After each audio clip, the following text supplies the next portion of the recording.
Bienvenue à vous, mesdames, messieurs. Réforme sous le régime Talon, bon an, mal an, la dynamique se poursuit. En la matière, le sous-secteur diplomatie et relations internationales n'aura pas été le parent pauvre. Ça et là, de nombreux chantiers sont ouverts avec, comme pouvait s'y attendre, le lot de satisfaction, mais aussi de déception et quelquefois de grincement de dents. Dans ce registre, passe mal depuis peu dans l'opinion publique le chantier relatif à la nouvelle carte diplomatique béninoise en gestation. Si l'idée, mesdames, messieurs, en elle-même ne souffre pas autre mesure dans la masse populaire, semble être vêtement décriée, les options choisies pour son aboutissement. Même les récentes explications du gouvernement n'auront pas suffi à calmer les ardeurs. Bien au contraire, 100% Bénin. Le numéro du jour voudrait alors s'attarder sur la question. Et ce sera au travers le regard croisé de journalistes internationalistes et d'un éditorialiste. Thème en débat, controverse autour de la fermeture de certaines chancelleries du Bénin à l'étranger. Des craintes légitimes. Déjà, sur ce plateau, pour nous accompagner, Élisée Héribert Labelle Adjouvi, journaliste internationaliste, il est écrivain. Héribert Labelle Adjouvi, bonjour. Bonjour Joël Yetondi, chers téléspectateurs, bonjour. Et merci de répondre à cette invitation. C'est moi. En face de vous, comme je l'annonçais, un éditorialiste, l'homme n'est plus à présenter, Vincent Folly. Il est le promoteur et directeur de publication du très en vue quotidien qui manque toujours à l'appel dans les kiosques à la Nouvelle Tribune en dépit d'une décision de justice. Vincent Folly, bonjour. Bonjour Joël. Merci d'être là. Tu ne vas pas me demander encore pourquoi je ne suis pas sorti. Je ne vais pas vous le demander, mais malheureusement, les téléspectateurs voudraient bien savoir. Non, ça fera l'objet d'un autre débat, cher ami. On respecte votre silence, chers téléspectateurs. Ce n'est pas un refus, vous l'avez compris. En son temps, vous en saurez un peu plus. Mais ce qui est sûr, pour ne rien traduire, des démarches sont en cours pour que très bientôt, vous puissiez avoir encore en mai ce quotidien. Alors, pour l'instant, débat du jour, la grosse interrogation qui taraude bien des esprits. Le Bénin vit-il une période de démantèlement du réseau diplomatique que l'on connaît habituellement, ou vraiment une ère d'étoffe d'une carte diplomatique enviable pour mieux vendre le Bénin, car l'air a révélé le Bénin. Héribert Labelle Adjouvi, vous qui connaissez bien les arcanes du milieu diplomatique et avez souvent apporté votre petite touche, tout ce bruit autour de l'annonce, mais aussi de certaines options, comment l'appréhendez-vous? En fait, vous comprenez bien que lorsque la communication n'est pas faite autour des actions, qu'il y a beaucoup de supputations, ça je parle de façon générale par rapport à l'option qui a été faite par le gouvernement Patrice Talon de ne pas communiquer régulièrement. Mais quand on arrive dans le domaine de la diplomatie, évidemment, par exemple, le réaménagement diplomatique, c'est pas un sujet qui est sur la place publique généralement. Je pense que c'est parce que, justement, dans les autres secteurs également, on ne communique pas assez, que lorsqu'il y a quelque chose qui se passe du côté de la diplomatie, le débat se fait également. Et aujourd'hui, nous sommes dans une conjoncture sociopolitique qui influe inéluctablement également sur notre dispositif diplomatique. Donc c'est pour ça qu'il y a débat autour du réaménagement diplomatique. Soit, si nous allons en revenir au sujet oui, qui fait l'objet de ces débats, et il faut dire que la diplomatie vise en tant que mission non seulement à faire rayonner le pays à l'international, mais également à permettre à ce que le pays engrange des ressources pour son développement économique. Et donc, pour le faire, il y a évidemment ces deux aspects fondamentaux ou ces deux instruments qui permettent de faire ce travail-là au niveau de la diplomatie, de la maison diplomatique, que ce soit la centrale qui est à Cotonou et nos postes diplomatiques et consulaires à travers le monde. Et donc, c'est par rapport à l'architecture donc diplomatique du pays que le gouvernement décide. Ça dépend de sa vision des choses. Et je pense que depuis 2016, lorsque le président Talon a pris les rênes du pays, il a décidé d'abord de mettre en place un comité de transition pour revoir tout ce qui a été fait jusque-là et faire en sorte que 2 principes président à nos actions diplomatiques désormais, l'efficacité et la pertinence. Et donc, c'est dans ce cadre-là qu'on peut parler aujourd'hui d'un réaménagement de notre carte diplomatique, ce qui n'a pas démarré maintenant. Cela a démarré dès le début du quinquennat, mais il y a eu un premier réaménagement et il y a un second réaménagement qui va rentrer, comment on appelle dans sa phase opérationnelle sous peu. Oui, Vincent Folly, éditorialiste, on se rappelle, comme l'a dit l'internationaliste, hier, il y a eu déjà une petite touche apportée à cette carte diplomatique et ceci n'a pas manqué de réaction. Aujourd'hui, il y a une autre annonce qui est faite et les réactions, elles pleuvent beaucoup plus aujourd'hui qu'hier. Comment l'éditorialiste apprécie ces coupes qui interviennent? Bon, avant de répondre à la question directement, je vais faire une petite digression, mais ce n'est pas une digression en tant que telle. Je me réjouis que mon confrère soit dans cette posture. Il est dans une posture explicative. Et je veux avoir les réponses aux questionnements que moi j'ai. Et donc, c'est intéressant que lui, il soit dans cette position et moi dans la mienne. Je suis éditorialiste. Tout à fait. C'est-à-dire, je donne mon opinion dans mon journal sur les affaires qui conduisent la nation, qui concernent la société, n'importe quoi. Donc l'éditorialiste, c'est un homme d'opinion. Donc, de ce point de vue, je ne me trouve pas mal à l'aise dans ce débat. Pourquoi? Je dis, comme on dit que la guerre est une chose trop sérieuse pour être confiée aux militaires, la diplomatie, l'enseignement, tout ce que nous avons comme secteur est trop sérieux pour être confié aux seuls personnages, aux seuls animateurs de ces secteurs. C'est-à-dire quoi? La diplomatie, on me voit, est-ce que lui, il est diplomate? Pourquoi il en parle? Non, je peux en parler parce que je suis quelqu'un qui opine sur les affaires de la cité et je vois comment les choses sont conduites. J'ai l'avantage d'avoir vu certaines choses. Je suis un peu plus âgé que lui. Et je vais dire que la meilleure politique étrangère que nous avons eue, c'était sous le PRPB. C'était clair, les choses étaient claires. Et nous, moi qui suis d'un certain âge, j'ai vu le meilleur ministre des Affaires étrangères que nous ayons jamais eu. Je ne fais pas insulte aux autres, ils sont certainement bons. C'est le ministre commandant à l'époque, Michel Aladaye. Parce que la ligne du PRPB était claire. Les intérêts du pays, les intérêts de la nation. Là, on avait déjà tracé ça. Et eux-mêmes disaient, c'était sous forme de slogan, lorsque la ligne est tracée, les cadres décident de tout. C'est ça qu'ils disaient. Ça veut dire quoi? Nous avons une option politique. Nous voulons quoi pour notre pays? Quelle est la politique étrangère de notre pays? Et la politique étrangère est au service de la politique intérieure. Qu'est-ce que nous voulons construire? Et la politique étrangère est tracée. Et les cadres qui sont là, ils suivent les autres. On peut ne pas être d'accord, mais on suit. Et donc, sous le PRPB, moi, j'ai pu constater, aux premières années du PRPB, quand le ministre Aladaye intervenait à l'ONU, à l'OUA, c'était un événement. Je n'ai plus rien vu.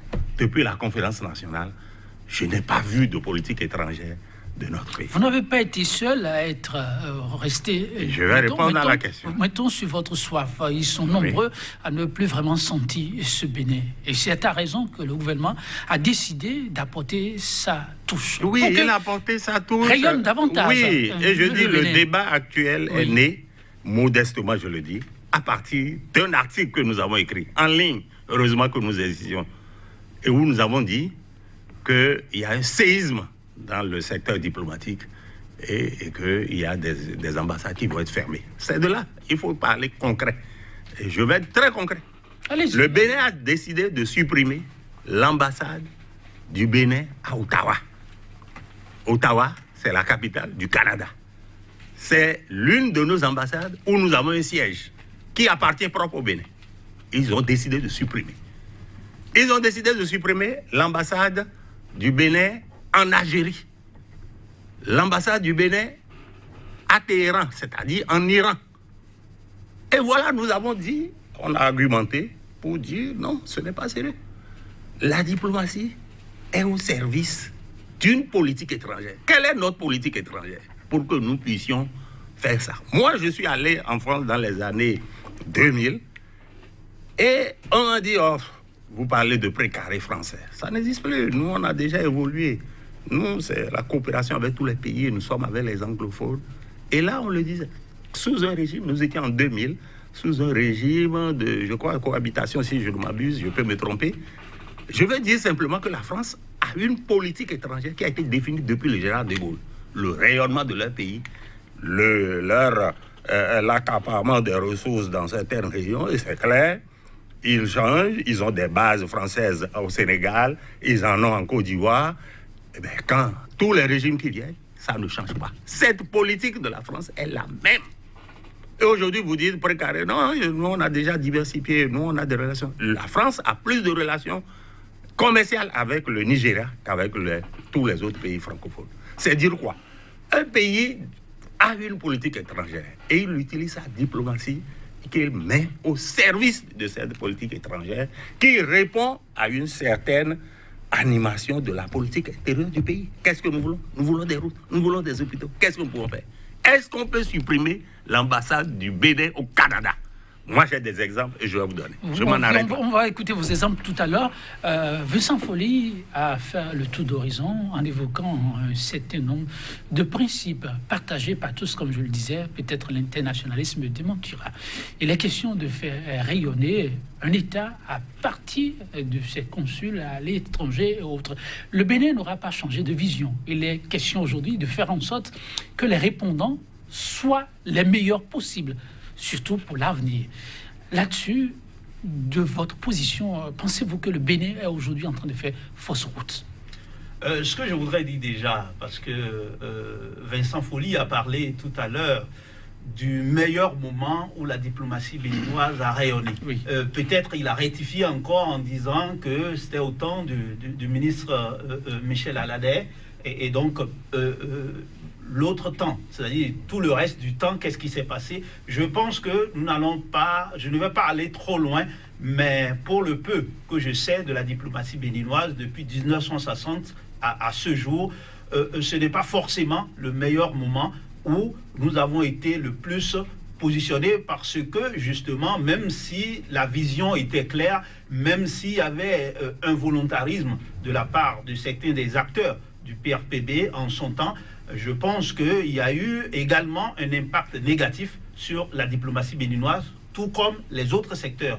Et je pense que si on va garder, comme on appelle, un acquis de la période révolutionnaire, je suis sûr qu'on parlera beaucoup plus de sécurité, on parlera de ce sentiment patriotique, on parlera de bien des choses, mais je ne suis pas sûr que ce soit la diplomatie qui soit la fine fleur de cette époque. Et je sais de quoi je parle, je ne veux pas aller dans les détails. Alors pour revenir à ma question. Voilà, pour revenir à votre question, je dirais que la vision est claire par rapport à ce que la diplomatie apporte à un État. Beaucoup de choses, mais généralement, pour ne pas aller plus loin, parler du rayonnement du pays à l'international et parler également de ce que la diplomatie permet à ce que des ressources soient engrangées pour le développement économique du pays. Et aujourd'hui, dans les démarches, la vision a-t-elle changé? Aujourd'hui, ça n'a pas changé. Nous sommes toujours dans cette vision. Et je vous dis, vous savez, il ne suffit pas seulement d'avoir de bonnes intentions. Parce que je trouve, par exemple, que le fait d'avoir mis en place un comité de transition de la part du gouvernement du président Patrice Talon, c'est une très bonne chose, parce qu'il y a eu des sachants, comme vous le dites, et des gens qui sont de l'extérieur. Parce que ce comité de transition est composé et des diplomates en activité, et des diplomates à la retraite, et également des Béninois de l'extérieur dans les organisations internationales et d'autres observateurs de la chose diplomatique. Et donc, on avait vraiment un ensemble de personnalités qui pouvaient vraiment faire sortir un document de bonne qualité. Le document qui est sorti est un document de bonne qualité, mais il y a une différence entre le travail technique qui a été fait par ceux-là et justement l'acteur politique ou le décideur politique qui doit en dernier ressort prendre la décision. Alors, et c'est à ce niveau qu'il y a eu un premier réaménagement de la carte diplomatique du Bénin, mais il s'est posé quelques petits problèmes, puisque, comme je vous l'ai dit, la vision du gouvernement du président Patrice Talon par rapport au volet diplomatique Et comme bien d'autres volets, c'est non seulement l'efficacité, mais aussi comment on appelle, mais aussi la pertinence. Voilà, la pertinence. C'est-à-dire aujourd'hui, pour parler concrètement et simple, comment nous pouvons être présents partout sans être forcément sans siéger partout et avoir les résultats et donner plus de moyens pour que là où nous sommes fortement présents, on puisse vraiment manifester une présence forte. Cela soit dit en passant qu'aujourd'hui le Bénin veut se révéler à l'étranger, notamment à travers sa culture, à travers son tourisme et autres. Et donc comment faire en sorte que, au-delà des canaux que nous avons traditionnels d'engranger des ressources, que l'on puisse faire appel à l'expertise étrangère et notamment comment faire en sorte qu'il y ait plus d'étrangers qui viennent au Bénin, mais pour cela, tout ce qui se fait dans les autres secteurs, que ce soit au niveau de la culture et du tourisme, le programme d'action du gouvernement, vous le savez. Donc pour revenir à la carte diplomatique dont nous parlons, oui, Vincent Folly parlait tout à l'heure effectivement de la fermeture de notre chancellerie à Ottawa. Je suis d'avis que ça dérange un peu parce que on a déjà voilà, on a déjà, vous dites un peu, vous avez dit ça dérange un peu. Oui, ça dérange parce qu'on est déjà présent et qu'on a un siège, et donc que ce soit pour l'obtention des visas, que ce soit pour les documents officiels, nos frères qui sont de la diaspora du côté du Canada auront un peu plus de difficultés pour se déplacer, notamment vers Washington DC. Et donc, de ce point de vue, ça pose un problème. Sauf que c'est le gouvernement qui gouverne et donc qui décide. Et dans ce sens-là, on peut aussi comprendre pourquoi. Parce que si on vise à la fois, comment on appelle, l'efficacité et aussi de l'autre côté la pertinence, vous savez très bien qu'il y a la question de la réciprocité. De la réciprocité, c'est vrai. C'est-à-dire qu'est-ce que le Bénin prend en retour? Non, c'est pas que ça. Okay. Puisque nous étions déjà à Ottawa, il aurait été bien de rester. Je suis complètement d'accord. Maintenant, le gouvernement décide, lui, d'expliquer à son partenaire que par rapport à ses moyens et la définition de sa politique étrangère, qu'il souhaite réorienter les choses tout en étant toujours présent. Cela ne vous a pas échappé qu'il y a quelques mois, il est question, en dehors des ambassadeurs comment on appelle, extraordinaires, plénipotentiaires, des ambassadeurs qui sont nommés sur place, il y aura des ambassadeurs itinérants et autres. Maintenant, quand je parlais de la réciprocité, je parle de ce que, par exemple, ce n'est pas pour justifier, puisque nous sommes dans une explication pour que ceux qui nous suivent puissent comprendre. Oui. Le Canada a une ambassade au Ghana. Mais cela n'empêche pas le Canada d'avoir des relations diplomatiques solides et avec le Ghana et avec le Bénin et également avec un pays comme le Togo, notamment. Et donc, en le faisant, si je prends juste du côté de la réciprocité, il ne se pose pas de problème. Sauf que, pour nous, en tant que Béninois, ayant déjà comment on appelle, un siège sur place, et par rapport à nos compatriotes, ça pose un problème. Maintenant, si je prends un pays comme l'Algérie... On revient sur le cas de l'Algérie, oui. Vous avez posé la grande interrogation. Est-ce qu'on peut se permettre de fermer une ambassade comme celle-là? Vous avez des éléments de réponse. Ça peut se comprendre. C'est un peu gênant, mais parallélisme de forme, vous l'avez suivi tout à l'heure, on peut concéder. Non, moi je ne concède rien. Et quand il a développé tout à l'heure, j'ai vu les hésitations qu'il avait et la manière dont il tentait de joindre. On a un siège à Ottawa, il a dit, au Canada. Oui, et pourquoi on doit supprimer? Il ne le dit pas expressément, mais il dit qu'il comprend. Il y a Washington, a-t-il dit, il y a Washington DC, moi qui connais les États-Unis et le Canada, et la ville la plus proche de Montréal, la ville américaine la plus proche, c'est New York. Ils veulent fermer le consul général de New York. Vous êtes informé? Le consul général de New York est supprimé. Ne répondez pas, vous allez répondre globalement. Okay. Il supprime le consul général du Bénin à New York. Il supprime le rôle de délégué permanent adjoint des Nations Unies. C'est-à-dire qu'il y a un délégué permanent du Bénin des Nations Unies à New York, qui représente le Bénin à l'ONU. et il y a un délégué adjoint. Il supprime ce poste. Moi, je n'ai rien à dire. Le problème, c'est tellement de voir par rapport à nos ressources comment nous pouvons rationaliser. C'est normal qu'il ne faut pas envoyer des gens là, dans les ambassades, qui vont se tourner le pouce. Je comprends qu'on puisse réduire. On a une ambassade quelque part, on n'est pas obligé d'avoir 20 personnes comme les grands pays. Je suis d'accord. Et il dit ça, voilà, les gens à Montréal, c'est-à-dire le Canada, le Canada regroupe beaucoup de Béninois. Je n'ai pas le nom, eux, ils peuvent l'avoir. Moi, dans une autre vie, été enseignant et j'ai formé une génération de gens qui ont eu des bourses d'excellence, qui sont au Canada et qui sont restés là-bas. Moi-même, j'ai des racines au Canada, c'est pour dire que je connais ce pays et je ne comprends pas que notre ambassade puisse être fermée. Mais voyez-vous, qu'est-ce qui s'est passé pour cette ambassade? Il faut raconter. Il y a quelques mois, c'est le représentant de notre pays au Canada a été déclaré persona non grata.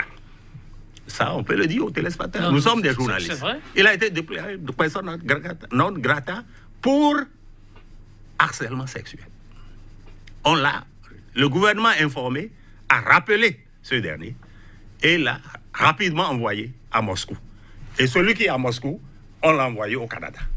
C'est après ça que le gouvernement décide de fermer. Mais on se demande si ce n'est pas une coïncidence. On ne peut pas fermer l'ambassade du Canada. C'est ce que nous on dit. Moi, j'ai été formé par les Canadiens dans une structure qui s'appelle l'ACDI, l'action de développement du Canada, l'association de coopérative et de développement au Canada, qui a donné des bourses pour former des journalistes au début des années 2000. J'ai bénéficié de ça avec des confrères de la Guinée et du Mali. Et c'est un programme qui a été arrêté à cause des choses dont on peut parler après. Mais c'est pour vous dire que le Canada a formé beaucoup de cadres pour nous dans le domaine de l'agriculture, de la santé. Ils ont fait beaucoup de choses. C'est nous qui avons intérêt. Vous craignez que la mesure impacte les relations avec le Canada? Non, ils ont dit que ce n'est pas rompre. Quand nous, on a écrit l'article, ils ont dit non, les relations avec ces pays ne sont pas rompues, qu'ils continuent les relations. C'est vrai. Personne n'a dit que c'était rompu, mais ils suppriment l'ambassade. Ça pose un problème. Un pays comme le Bénin a intérêt à avoir une ambassade au Canada, plus que le Canada à avoir une ambassade au Bénin. Depuis toujours, pour faire les pièces, les visas, pour aller au Canada, on va au Ghana. On va au Ghana, les Togolais vont au Ghana, les Ivoiriens sont en Côte d'Ivoire, mais les Béninois vont au Ghana depuis longtemps. Ça, c'est connu. Ce n'est pas on peut aller au Nigeria, mais on nous a dit on nous dirige vers le Ghana pour aller chercher le visa. Ça, c'est le Canada qui peut choisir de ne pas mettre ses ambassades partout. Mais nous, le Bénin, nous n'avons pas de moyens. Nous allons choisir de mettre nos ambassades là où nous pouvons avoir une politique qui puisse avoir un impact à l'interne. Mais parce que nous n'avons pas les ressources pour mettre des ambassades partout, on ne peut pas envoyer un ambassadeur en Islande, un pays que je ne connais même pas. En Islande, c'est un pays presque, comment on appelle, froid, très froid là-bas. Le gouvernement a sa politique. Le gouvernement a sa politique, il choisit, mais moi je crois qu'il faut choisir les pays qui peuvent nous aider. Et le Canada, depuis 1960, le Bénin était l'un des pays les plus prisés pour le déploiement de l'aide canadienne. Et monsieur le président qui est resté longtemps au ministère des Affaires étrangères, il ne peut pas me contredire. En tout cas, il reconnaît, mais tout en soulignant que la politique interne au gouvernement peut motiver un certain nombre de choix. Et là-dessus, Vincent Folli aussi a apporté quand même une situation atténuante. Le gouvernement a dit ne pas être en train de quitter le Canada et d'être surtout en train de veiller aux relations de bon voisinage. Vous voulez faire quelques compléments avant de parler du cas de l'Algérie qu'il a évoqué? Oui, je veux dire à Vincent Folli que même avant de venir sur le plateau aujourd'hui, j'ai plein d'amis, plein de parents et donc j'ai voulu également avoir leur avis sur le sujet de part et d'autre et les avis sont divergents, bien évidemment. Il est question de plus de difficultés pour obtenir les visas. Il est question de plus de difficultés pour avoir les documents officiels parce que si c'est à Ottawa, c'est plus facile que l'on se déplace vers les États-Unis. que l'on parle de New York, que l'on parle de Washington DC. Et donc, ça, c'est très important. Je vous l'ai dit, si c'est un avis personnel, je pense qu'on est au Canada depuis longtemps. Il ne faut pas quitter le Canada. Maintenant, le gouvernement estime que pour son efficacité, qu'il est important de se déployer efficacement. Et donc, le gouvernement estime que dans la pertinence qui est la sienne, qu'il faudrait que on n'ait plus désormais d'ambassade du côté du Canada. Le cas d'Algérie. J'ai voulu parler de la réciprocité en se disant, en fait, effectivement, comme le gouvernement l'a dit, on n'a pas besoin forcément d'être quelque part pour être présent. Les mécanismes existent dans le domaine. On peut se retirer, on peut même revenir lorsque les conditions permettent d'être là. Soit dit en passant qu'effectivement, on aurait aimé qu'on demeure au Canada. On parle de l'Algérie. Avant de parler de l'Algérie, je pense que Vincent Folly a parlé d'autres pays également. Par exemple, au niveau des États-Unis, oui. N'oubliez pas que ce consulat général du côté de New York est une création très récente, donc ça n'existait pas avant. Le gouvernement a déployé du personnel de ce côté et a trouvé que pour le moment, nous pouvons toujours continuer avec New York. Je pense que c'est possible que notre représentante permanente du côté de New York peut faire le travail. Là encore, c'est une décision du gouvernement. Maintenant, le représentant permanent du Bénin auprès du système des Nations Unies à New York, l'adjoint, justement, ça n'existait pas également. C'est une création récente et je pense que par rapport non seulement à l'efficacité, mais le fait qu'il pouvait y avoir des conflits éventuellement d'attribution entre peut-être un diplomate de carrière et un autre qui est en mission, en fonction, et même s'ils étaient tous diplomates de carrière, il pourrait y avoir comment on appelle, un représentant permanent et l'autre adjoint pour éviter également ces susceptibilités et ne pas aussi augmenter l'assiette financière. Je ne pense pas que ce soit une décision non judicieuse, surtout que ça n'existait pas avant, pour la petite histoire. Ça a été le fait d'avoir un représentant permanent adjoint, ça a été une décision politique en son temps qui a été prise et je pense que ça ne fait que quelques années. Et donc, c'est la même chose du côté de Genève. C'est la même chose du côté de Genève.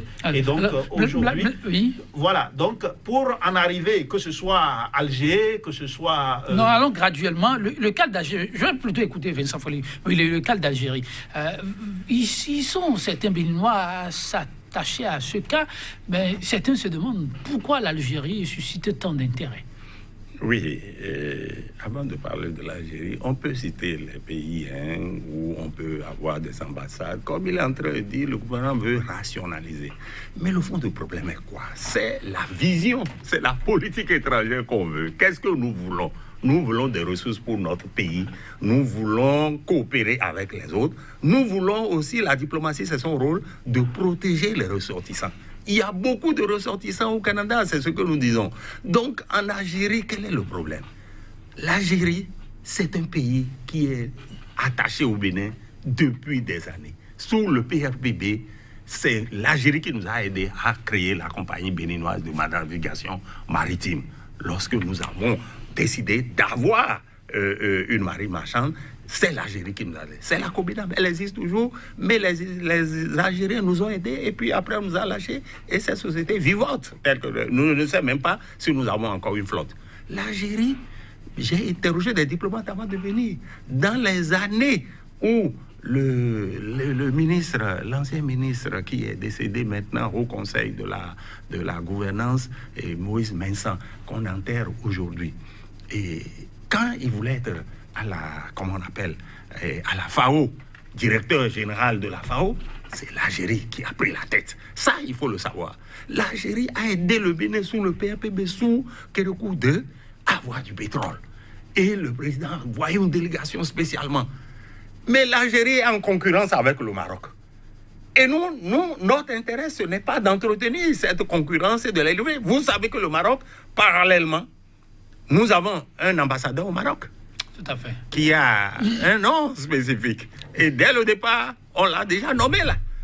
Et le Maroc est aujourd'hui propriétaire de toutes les banques, presque toutes les banques du Bénin, des sociétés d'assurance. Le Maroc est présent. Est dans une concurrence avec l'Algérie. Vous suspectez une pression du Maroc? Je ne sais pas. Je veux simplement savoir. Le Maroc peut avoir sa politique, l'Algérie sa politique, mais le Bénin doit avoir sa politique. Quels sont les intérêts du Bénin? C'est d'avoir des relations équilibrées avec les deux frères ennemis, le Maroc et l'Algérie. Vous avez vu récemment quand il y a eu le match et les Algériens ont gagné, mais à Paris, mais c'est un chauffeur marocain qui est allé cogner une dame algérienne qui était dans les manifestations de réjouissance. Il y a eu un mort. Et c'est ce mort-là, c'était une femme algérienne, tuée par un taximan marocain. Je veux dire simplement, pour ne pas aller trop loin, que les inimitiés entre l'Algérie et le Maroc ne nous concernent pas. Nous devons savoir quel est notre intérêt. L'Algérie nous a fait beaucoup de choses. On a formé des cadres dans le ministère de la Défense, dans la marine marchande. Et ce pays, on ne devrait pas le lâcher, surtout pour son passé presque révolutionnaire comme le nôtre. Donc nous, on ne devrait même pas renier notre passé révolutionnaire. Les Russes continuent d'adorer, de garder Lénine dans son sépulcre où on peut le regarder. Ils n'ont pas décidé de l'enterrer. Il est toujours là, dans son visage. Ça, c'est l'histoire. Oui, ça, c'est l'histoire. Et l'histoire voilà. reste ce qu'elle est, sur la question. Oui, je veux dire que tout ce dont nous parlons pose le problème d'un document de politique étrangère bien établi. Et où est ce document? Contrairement à ce que disait mon confrère Vincent Folly, ça n'existe pas à ce jour en bonne et due forme. Et parce que, en fait, le Bénin continue de se chercher. Le dit document. Le dit document n'existe pas. Le document de politique étrangère, nous n'avons pas un document de politique étrangère bien établi. Merci. Il me donne raison. Donc chacun fait comme il veut. Il me donne raison. Depuis le PRPB, c'est le PRPB qui a établi. Je ne parle pas pour dire que le PRPB avait fait de bonnes choses. Nous avons fait le procès du PRPB dans notre pays. Une minute. Vous pouvez me permettre... oui, allez-y. Je voudrais dire que il y a à l'interne au ministère des Affaires étrangères et de la coopération un travail qui est fait, mais à chaque fois cela ne va jamais au bout depuis 1960. Maintenant, il faudrait que nous en arrivions à avoir un document de politique étrangère adopté en bonne et due forme, connu de tous. Je pense que c'est actuellement qu'un effort est en train d'être fait pour finaliser. On a toujours eu un document pour travailler à chaque gouvernement, mais il faudrait maintenant avoir une vision claire par rapport à notre pays. Cela dit, on sait très bien, en tant que Bénin, tous les gouvernements qui se sont succédés savent très bien, nous avons le devoir d'avoir une politique de bon voisinage. Nous sommes un pays très présent au niveau du panafricanisme, donc nous avons notre coopération avec les pays africains. Et nous avons une bonne coopération avec les pays non alignés entre-temps, comme on le disait. Et maintenant, nous avons la coopération internationale. Nous avons des partenaires, comment on appelle, des partenaires traditionnels à cause de l'histoire. Nous avons également des partenaires stratégiques par rapport notamment à notre passé, par exemple révolutionnaire et autres, la Chine, la Russie et autres. Il parlait de l'Algérie. J'en profite pour dire qu'effectivement, oui, quand même l'Algérie et le Bénin, je ne vais pas revenir sur tout ce que venait de dire Vincent Folly. Là également, effectivement, le Maroc, l'Algérie, la rivalité est connue.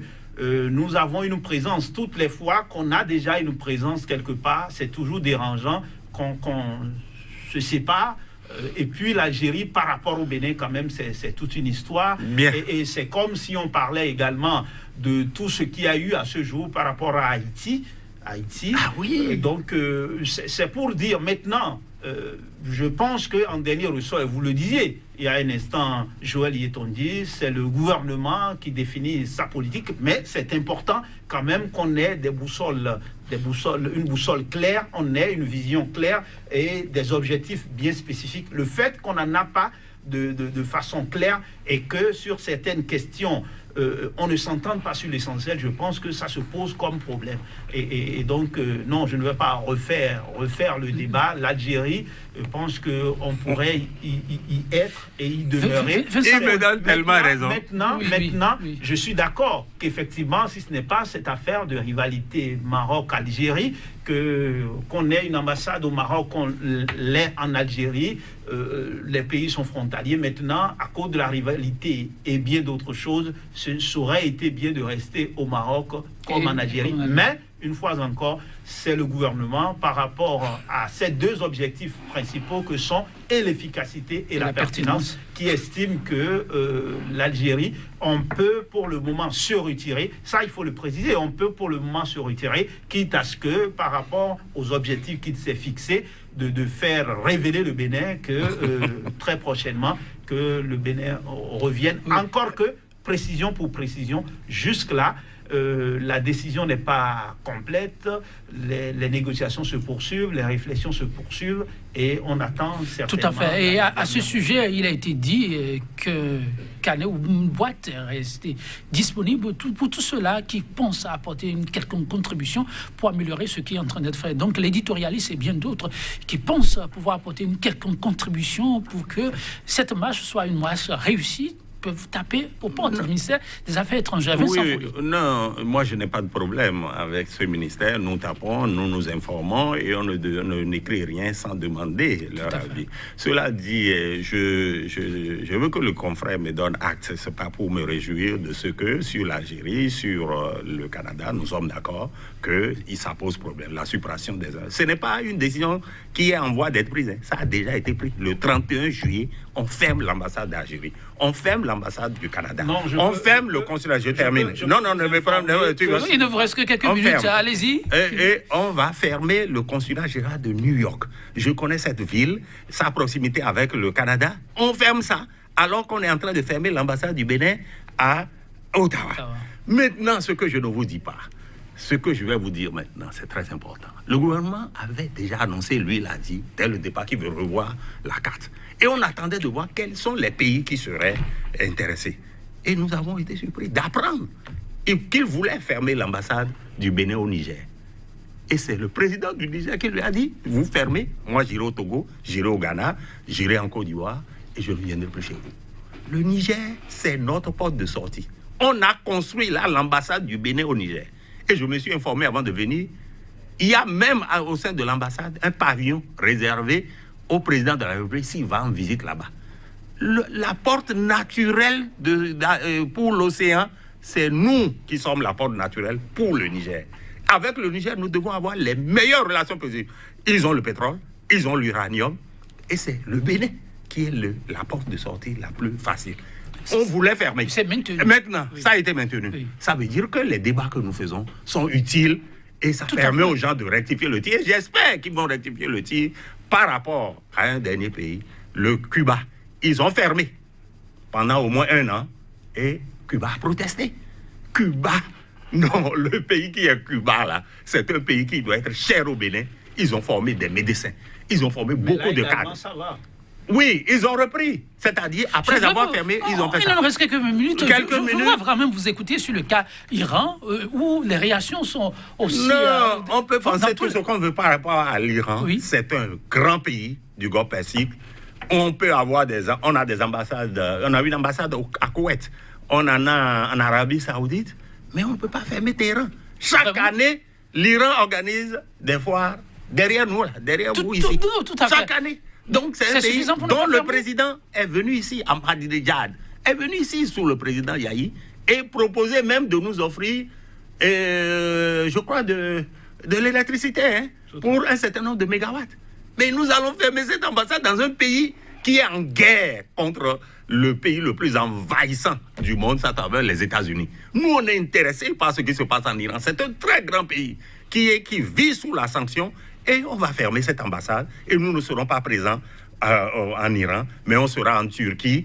Et moi, encore que l'ambassade de Turquie voulait fermer, heureusement qu'ils ne l'ont pas fait. C'est un pays en voie d'émergence qui fabrique tout ce qu'on peut trouver dans les pays européens, qui le fait pour les autres pays. Donc, au fond du problème, c'est quoi? Ce n'est pas que le pays en tant que tel. Moi, je ne suis pas ambassadeur, donc je n'ai aucun intérêt à faire ce débat. C'est une question de développement. Une question de développement. Nous n'avons pas de politique étrangère depuis les années PRPB. Il me l'a démontré qu'il y a eu une politique, mais qu'il n'y a pas un document. Et lui-même l'a dit au cours de son développement. Il n'y a pas de développement. Quelle est la politique étrangère? Et quelle diplomatie nous mettons en place pour vivre? On a parlé des ambassadeurs itinérants. Un ambassadeur itinérant, comme son nom l'indique, n'est pas résident. Il est là et à tel moment, on l'envoie poser. Qu'est-ce qu'il peut faire de mieux que quelqu'un qui est résident? Moi, je connais un grand pays d'Amérique latine où nous avons eu l'un des meilleurs ambassadeurs de notre pays, qui a fait du beau travail. Et vous allez voir que les routes qu'on va construire de telle région à telle région, c'est lui qui a fait toutes les négociations avec les ministres. Je ne veux pas nommer, mais je veux dire simplement qu'un ambassadeur résident a le rôle d'assurer quoi? Le rayonnement de son pays, la protection de ses ressortissants dans ce pays-là. Et moi qui ai fait la Côte d'Ivoire pendant un certain nombre d'années, nous avions travaillé pour ce gouvernement. Et à la fin, on nous a éjectés comme des malpropres. Nous avions eu droit aux allocations familiales parce que j'avais travaillé dans l'enseignement. Mais nous avions une ambassade qui ne s'était pas occupée de nous. Et beaucoup de cette génération de Béninois est revenue au Bénin sans avoir perçu les droits. Notre ambassade était là, ne s'occupait de rien du tout. Or, une ambassade, c'est pour s'occuper d'abord du rayonnement, c'est pour éviter ces genres de problèmes. Mais notre ambassadeur était là, il n'a rien fait contre les contrats qui ont été unilatéralement rompus par le gouvernement de celui qui est à la tête du pays actuellement. Donc je connais ce problème parce que j'ai été béninois de l'étranger et je vis ça comme une sorte de déchirement parce que je vois les compatriotes qui sont à l'étranger, qu'on appelle pompeusement béninois de la diaspora. On ne fait strictement rien pour eux, pour qu'ils entrent dans le cadre de notre politique de développement. La politique de développement ne se fera pas sans ces Béninois de la diaspora. Et on est toujours à l'étape de collecte de données, même si de grandes décisions sont prises. On espère que les données qui reviendront par la suite seront d'une certaine utilité pour remonter la pente là où il le faut. Ribella Bella Djovi. Oui, je pense que effectivement, à la vérité, par rapport à Téhéran, il se pose un problème effectivement parce que le Bénin a eu le courage. À un moment où les pays occidentaux étaient loin de Téhéran, le Bénin a eu le courage d'implanter une ambassade à Téhéran. Et c'était vraiment avec l'ire de Washington. Mais le Bénin a insisté et a implanté son ambassade. Maintenant que les Occidentaux sont à Téhéran, c'est difficilement effectivement compréhensible qu'on se retire. Parce que maintenant, Téhéran redevient fréquentable, même si ces derniers temps, il y a quelques problèmes. Donc, de ce côté-là, je pense que le gouvernement a dit que lorsque les conditions seront favorables, il y aura un redéploiement encore. On espère que vraiment qu'on ne quitte pas complètement Téhéran, même si on aura d'ambassadeurs itinérants et autres. Je pense que c'est très important de travailler dans ce sens. Sauf que je voudrais dire qu'on parle d'ambassades où on ne sera plus, de pays où on n'aura plus d'ambassades et autres, mais on ne fait pas remarquer, c'est vrai que là où c'est bon, on n'en parle pas souvent, on ne fait pas remarquer qu'un pays, par exemple comme le Danemark, s'est retiré de notre pays et pourtant nous avons maintenu notre ambassade sur place. Je pense que c'est quelque chose de positif et malgré le réaménagement de notre carte diplomatique, cela est maintenu.